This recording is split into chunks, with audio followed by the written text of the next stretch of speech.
I want to get to the Major League Baseball season. We kick off. We start up the second half today. Who better to talk about it than a longtime MLB outfielder? He's now a TBS Major League Baseball analyst, co-host of the Pure Athlete podcast. Jeff Francoeur, kind enough to give us a little bit of time today. Jeff, you played a long time in Major League Baseball. I'm always curious about this. So you have the ebbs and flows of the longest schedule in all of sports, right? It's 162 games. I got to imagine, especially for the teams that maybe aren't very good, know they're not going to the playoffs, you're kind of thinking the whole time, just get me to that All-Star break, which is now longer than it used to be. Just get me there. What are guys feeling like as they're arriving back and suiting up again tonight, knowing that they've got this, again, 2.5-month grind left? And for a lot of players, realistically, you're probably not going anywhere here. Well, you know what? First of all, thanks for having me on. Second of all, I've played on the Phillies in 15, and we were about 20 games out at the All-Star break. And I remember getting back thinking, I can make my plans for October 2nd. I'm going to go ahead and set my golf trip up so you can look forward to something.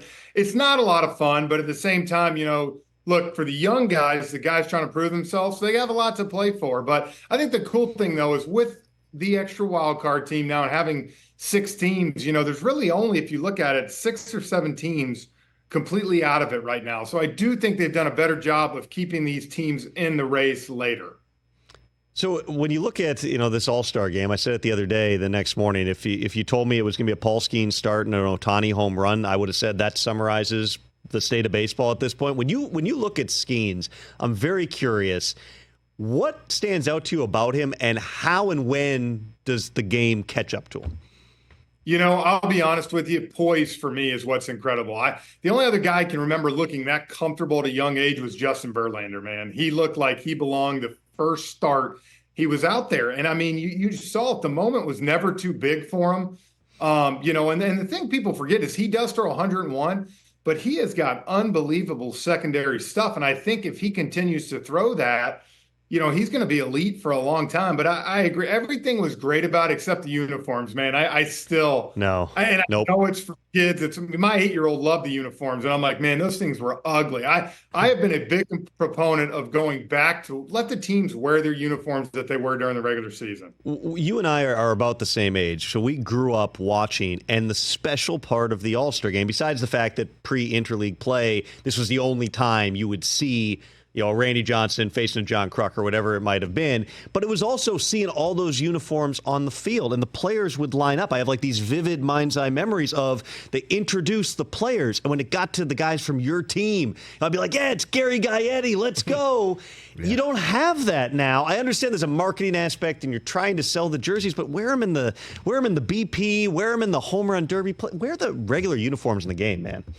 I'm with you. On Monday at the practice at the Derby, wear those, exploit them, sell them if they're great. But I agree, man. There's nothing better on Tuesday night for the starting lineups when you'd see a Giant stand by a Dodger, when you'd see a Yankees stand by a Red Sox, and even though they're on the American League, man, they'd get booed, and that's the fun of the All-Star game. And I'll be honest with you, hopefully if they get enough pushback from this year, maybe they will change it. And I think that's probably fair. The only thing usually that causes Major League Baseball to change anything is mass outrage. Just ask Angel Hernandez about it, and we'll see if we end up getting a as a hitter, would you want to see the fully computerized strike zone? I've seen it in minor league baseball. It seems like the challenge system works pretty well, but the full-on robot strike zone, are you in favor or not? I am not, for the sole fact that I think what makes baseball great is the arguments. I played for Bobby Cox, right? There was nothing better than watching him go out there, scream, the fans go crazy. You're getting tossed. I mean, I tell people this, Bobby Cox got thrown out of 162 games, Tom. That is a full season of games every night. I just think you're going to take away from that, because it's going to be tough to argue that because they can switch it or do whatever. But I think it's coming. Look, between gambling and everything else that's gone on in baseball, because of that, but I will miss the interaction and the umpires.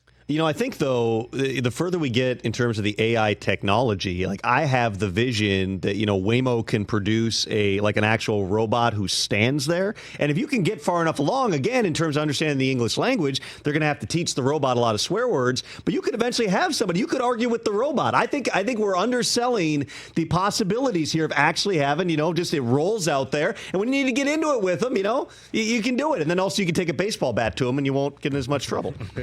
What you missed, though, is going to be the debate, right? Like, I still think today, I grew up in Atlanta, 97, Eric Gregg, the strike zone he had when the Marlins and Braves played. Like, those are things that are still talked about to this day. Yankee Stadium with Jeter's home run to right field, against the Orioles. Like, those are things that we talk about forever. And I think you're going to lose some of that. But at the same time, I do understand, and I'm not stupid to know why it's coming.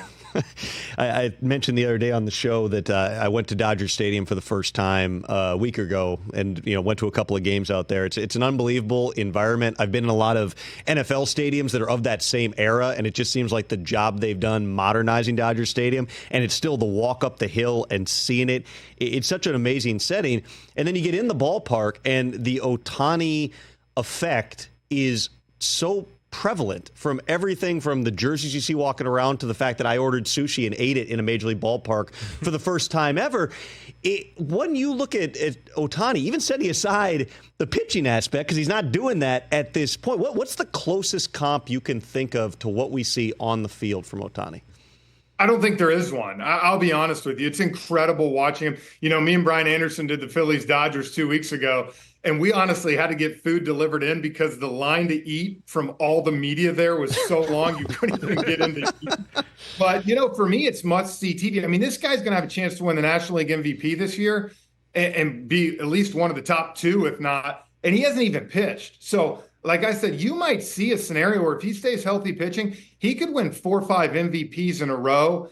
He's a generational talent, man. And when you think about this, I've always told this people, the one thing I love about the Japanese culture and Ohtani, they're so respectful when they come in the clubhouse, man. They love it. But if you watch Shohei play, he plays with an edge, man. He's something you haven't seen. He plays with a lot of passion, a lot of grit, and it's like anything, man. The best part of that Tuesday night game was first at bat was Zach Wheeler versus Ohtani. And I just remember thinking, like, this is what you want, right? Like, this is why baseball still can be great. So what else has you excited? We're opening up the second half or the post-All-Star break portion of the schedule later today. When you just look out over the next couple of months of baseball leading up to the trade deadline as well as the pennant races, what's got you excited to watch the rest of the season? Well, I just think there's so many storylines, right? Like the Dodgers. They got to get pitching. I mean, they have an unbelievable offense. When Mookie Betts comes back, maybe the top 5 in baseball, hands down.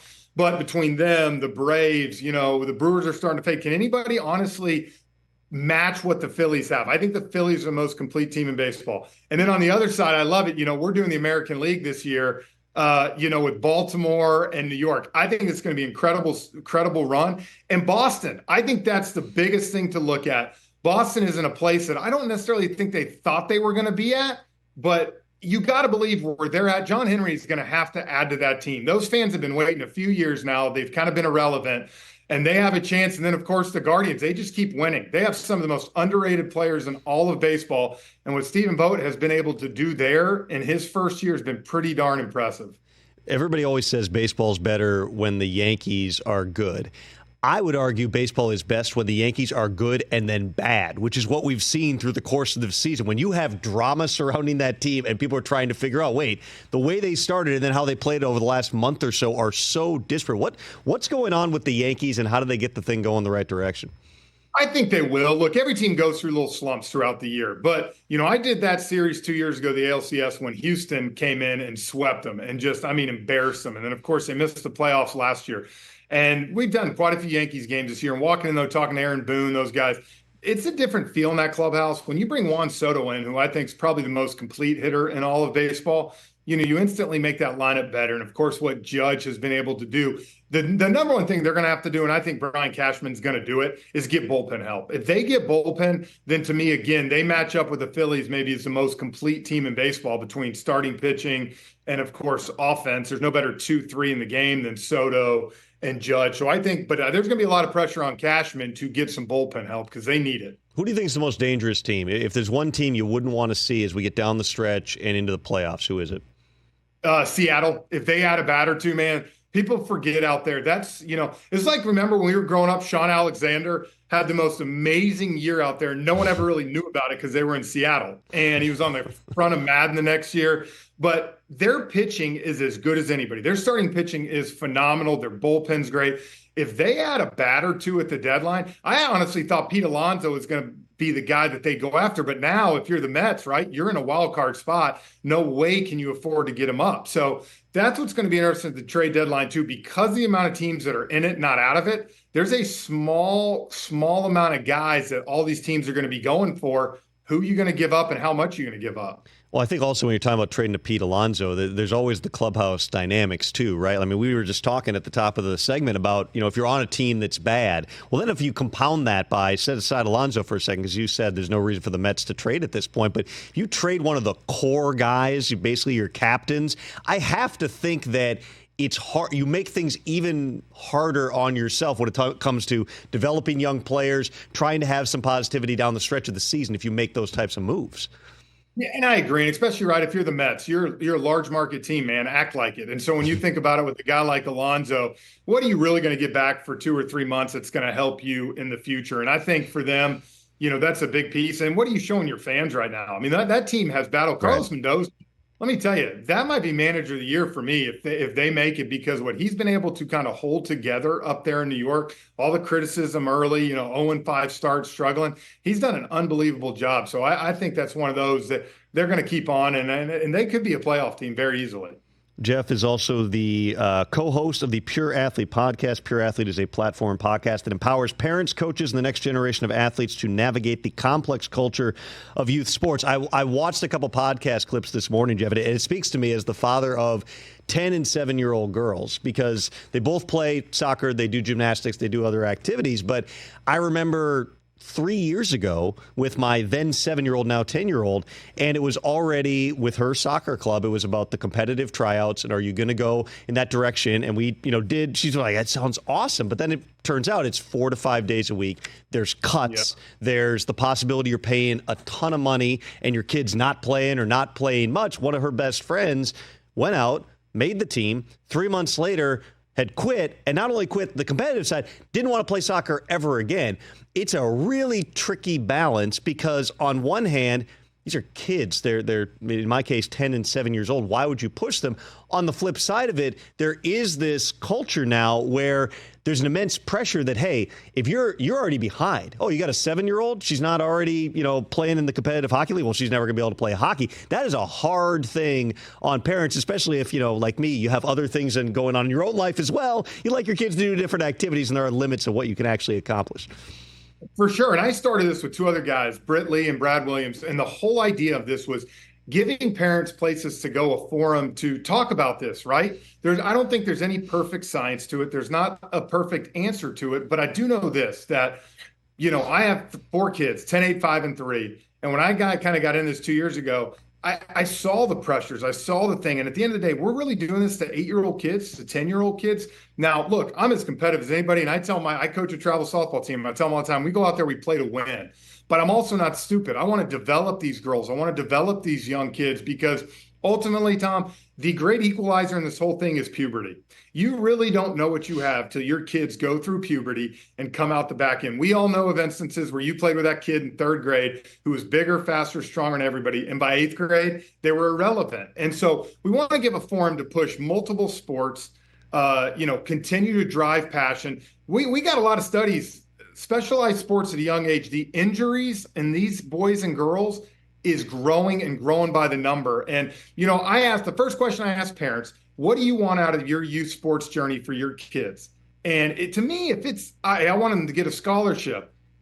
We all do, right? But at the end of the day, I want my kids to learn work ethic, discipline, being a great teammate, being able to play in a system sometimes that you might not like, but you have to learn to adapt. And we're trying to get these athletes and coaches on that have had success, that have done it different ways, male, female, different sports.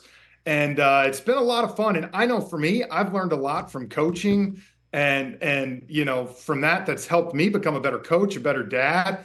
and realize that there's more ways to do it than just push, push, push. Because I tell people, you're always going to have the outliers. You're going to have the Serena Williams, the Tiger Woods, but majority of kids are going to burn out and not want to play. And I always say, then where does that leave your relationship with your kid as y'all grow older?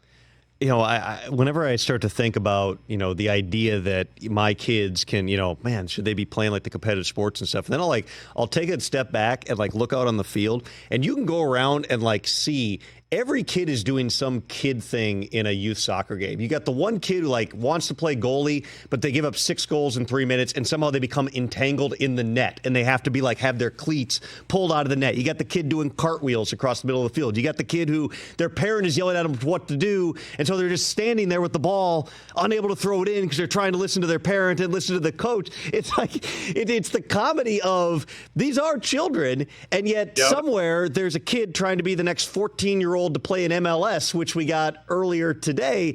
I don't know what the firm answers are, because I don't know, quite frankly, that I'm going to have high-level athletes that I'm being the parent of. I do know, though, that as I look across the landscape of a soccer field, 90% of these kids are just there because their parents signed them up and they like being around other kids and doing cheers on the sideline. It's amazing. I talk to all these coaches, and these 12-year-olds, 13-year-olds go to these showcases and doing this. You know how many college coaches really care about it? I mean, the way college is now, they're probably not even going to be there, or B, so my whole thing is, right? Enjoy the journey. Yes, you want your kids to be competitive. I tell my kids all the time, we're going to work. We go to the cages. My son loves lacrosse. We go throw the ball together, have him throw against the wall. But at the same time, let them drive the journey. Let them drive that passion. If they want to continue to do it, come beside them and help them. But there's got to be parameters, man. You got to let them be kids. And like you said, my best example was I had a girl on my softball team this year get backpicked, and I kind of lit into her a little bit. And literally 2 nights later, I don't know if you remember, this is probably right before Ronald Acuna got hurt, he got picked off twice in one game at first base. And I'll never forget this girl coming up to me the next day and saying, "Hey, Coach Jeff, did you see that Ronald Acuna got picked off twice at first base?" And I'm thinking, if here's one of the best players in the world doing it, and here a 10-year-old, it gives you a lot of good perspective and realize, man, let's have a lot of fun. Let's work hard, but let the passion develop. The Pure Athlete podcast available. You can check them out at Pure Athlete on social media. The website is pureathleteinc.com. You can also be seen on TBS. Jeff Francoeur, our guest. Jeff, thanks a lot for the time, man. Really appreciate it. Hey, anytime, man. I got the Subway series this week, so it should be a lot of fun. Catch the Rich Eisen Show every single day on the Roku channel, 12 to 3 Eastern, for free.